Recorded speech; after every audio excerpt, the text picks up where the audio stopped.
एक दिन राजा विक्रमादित्य और तेनालीरामा बात कर रहे थे। आप तो जानते ही होंगे, तेनालीरामा बहुत बुद्धिमान थे। इन लोगों ने डिस्कस किया कि हमारे राज्य में बहुत स्मार्ट लोग हैं, चलिए पता करते हैं सबसे स्मार्टेस्ट कौन है और उनको हम रिवॉर्ड देंगे। तो लोग पता करने गए और दो सज्जन सामने निकल के आए। चलो, उन्होंने डिसाइड किया कि पता कर ही लिया जाए कि इनमें से स्मार्टर कौन है। तो राजा उनको बुलाए।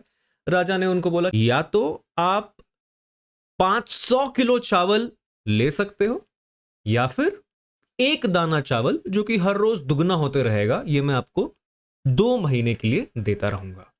इस बात पे पहले बंदे ने तो आराम से 500 किलो चावल लिया। सुना ही नहीं उसने कि भाई ये क्या फायदा, डबल डबल एक दाना चावल, उससे क्या फर्क पड़ने वाला है। लेकिन जब दूसरे बंदे ने दूसरा चॉइस लिया जो कि एक एक दाना वाला था, तो सब लोग हंसने लग गए और तेनालीरामा ने सिर्फ मुस्कुराया। तो जैसे ही राजा ने बोला ठीक है हम दे देंगे, पीछे से दरबारी आता है और उसने एक्चुअली कैलकुलेशन करके निकाला तो पता चला कि इतना चावल उनके खजाने में तो क्या, उनके शहर में तो क्या, पूरी दुनिया में इतना चावल एग्जिस्ट नहीं करता है जितना ये बन के आ जाता है। दोस्तों, इसे हम कहते हैं पावर ऑफ कंपाउंडिंग। और इसी कंपाउंडिंग के पावर को यूज करके हम और जो अमीर लोग हैं अपने पैसों को ग्रो करते हैं। आपको क्या लगता है, Mukesh Ambani, Ratan Tata, Adani, Bill Gates, Jeff Bezos, ये सारे जो लोग हैं, इन लोग कैसे पैसे लगाते हैं? How do these people invest their money? इनके पास तो लाखों करोड़ों की संपत्ति होती है, ये भी तो कहीं ना कहीं पैसे लगाएंगे। इनकी खुद की कंपनीज तो है ही, but somehow they also invest in certain ways. इस तरह के हाई वैल्यू इन्वेस्टिंग का एक तरीका है इक्विटी फंड्स। अब तो अगर आप एक एक्सपर्ट ट्रेडर हैं जिसको चार्ट्स पढ़ना आता है, जिसको खुद से एनालाइज करना आता है, उसके लिए ज्यादा बेनिफिट की चीज नहीं है अनलेस एंड अनटिल आपकी आदत नहीं बन रही है। लेकिन बाकियों के लिए ये एक बहुत ही डिसेंट स्कीम है जो आपको आपके थ्रू फोर्सफुली आपको सेविंग्स की आदत लगा देगा और आपको इस कंपाउंडिंग ग्रोथ की बेनिफिट की भी आदत लगा देगा। चलिए समझते हैं ये एक्चुअली क्या है। अब अंबानी अडानी जैसे लोग जो हैं, इनके पास 10,000 लाखों करोड़ों की संपत्ति होती है, बहुत ज्यादा पैसे होते हैं इनके पास। नाउ अगर कोई बड़ी कंपनी का मालिक है, वो तो इनसे आराम से मीटिंग कर लेगा, बातचीत कर लेगा कि हाँ भाई आप मेरी कंपनी में इन्वेस्ट करें, हमारी कंपनी बहुत बड़ी हो जाएगी, इतना सारा वैल्यू है इसीलिए। लेकिन आपके पास 2-4 हज़ार रुपए हैं, आप उस कंपनी के बैक डेटा में तो नहीं झांक सकते कि एक्चुअली वहां क्या चल रहा है। यहीं पे आ जाते हैं फंड मैनेजर्स। बिकॉज ये फंड मैनेजर्स भी अपने में 1,000 करोड़, 500 करोड़, इस तरह के बहुत बड़े बड़े वैल्यूज के इन्वेस्टमेंट के पोर्टफोलियो संभालते हैं। आप जैसे बहुत सारे लोगों से पैसा इकट्ठा करके ये इन्वेस्ट करते हैं। उसमें अगर आप अपना पैसा लगाओगे तो आपको सिमिलर कंपाउंड ग्रोथ का बेनिफिट देखने को मिल सकता है। सालाना सालाना, साल दर साल आपको ये ग्रोथ देखने को मिल सकती है। इसका एक छोटा सा एग्जांपल आपको मैं अगर दिखाऊं, अगर आपने 10 साल तक 2,500 रुपए इन्वेस्ट किए तो with in 25 years at the end, at the maturity period, 18 साल का 18% का मैं ग्रोथ रेट एक्सपेक्ट कर रहा हूं, तो आपके पास 1 करोड़ रुपए तक आ जाते हैं और आपकी टोटल इन्वेस्टेड वैल्यू जो है वो है सिर्फ 3 लाख रुपए। Right, from 3 lakh you are making 1.01 crore.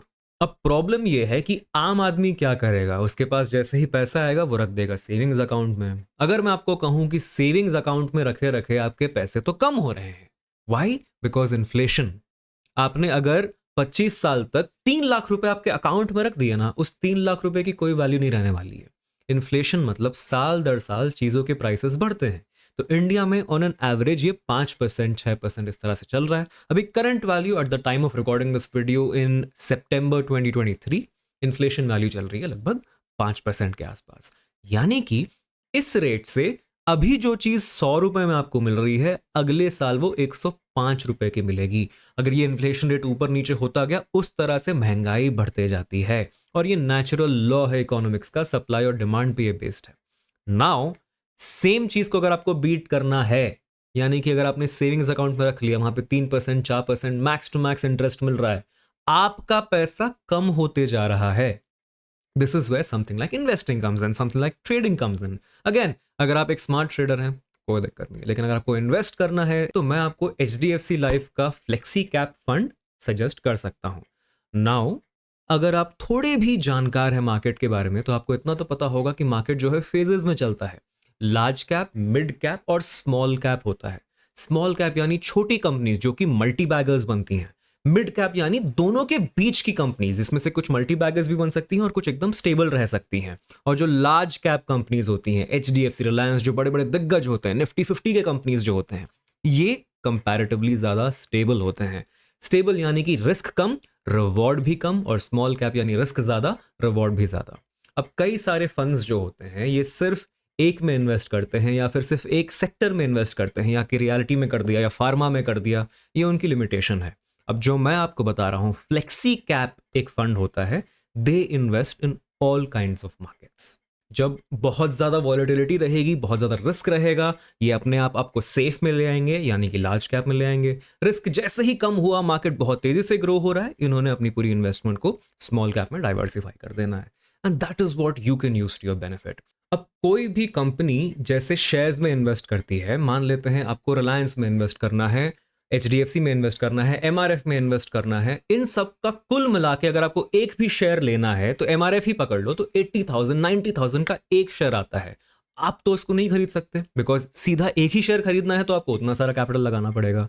इसी चीज को एक साथ कंप्रेस करके एक फंड तैयार होता है, और शुरुआत में जो उसकी कंबाइंड वैल्यू दी जाती है उसको कहते हैं एनएवी, यानी कि net asset value. Net asset value की एक यूनिट आती है। अब इस एक यूनिट में सारा कुछ कंबाइंड रहता है, जिसको एक मैनेजर हैंडल करता है, जिसको हम कहते हैं फंड मैनेजर।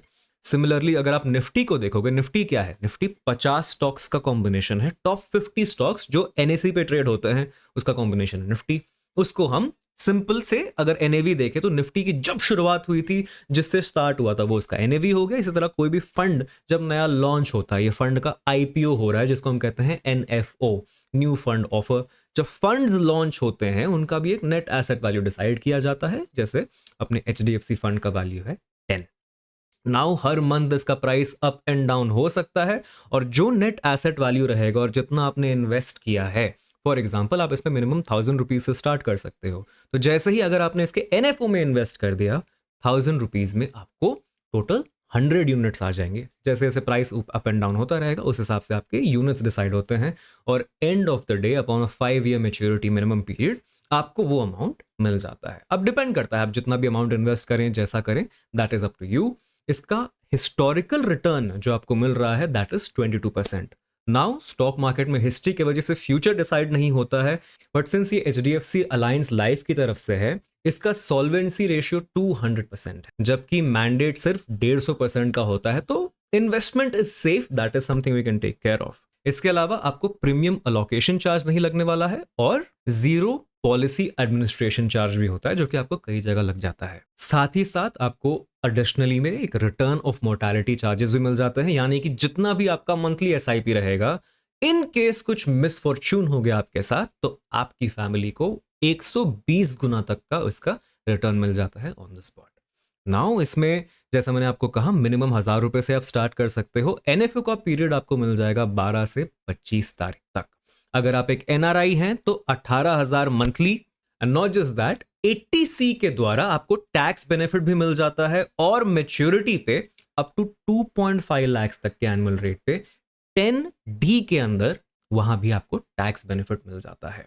अब थोड़ा सा इसमें और बढ़ोतरी करके देखते हैं। मान लेते हैं आपने 2,500 नहीं 5,000 इन्वेस्ट किया, आपकी पॉकेट मनी से थोड़ा सा अमाउंट इन्वेस्ट कर दिया, 5 साल के लिए आप इन्वेस्ट कर रहे हो। हम इसको 22% नहीं पकड़ते हैं जो हिस्टोरिकल है, 18% ही पकड़ते हैं। सिर्फ 5 साल के लिए आपने इन्वेस्ट किया, 25 साल तक लिए आपने होल्ड कर दिया। Again your invested amount is only 3 lakh. सिर्फ 5 साल के लिए over a period of 25 years आपको लगभग 1.34 तक मिल जाएगा।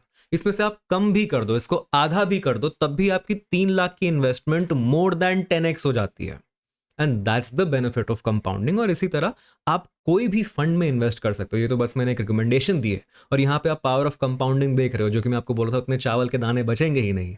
यहाँ पे लेट मी शो यू 60 के आसपास अगर हमने कर दिया, ये तो this is not even available. ये नंबर ही इसमें खत्म ही नहीं हो रहा, इतना बड़ा नंबर ये निकल के आता है।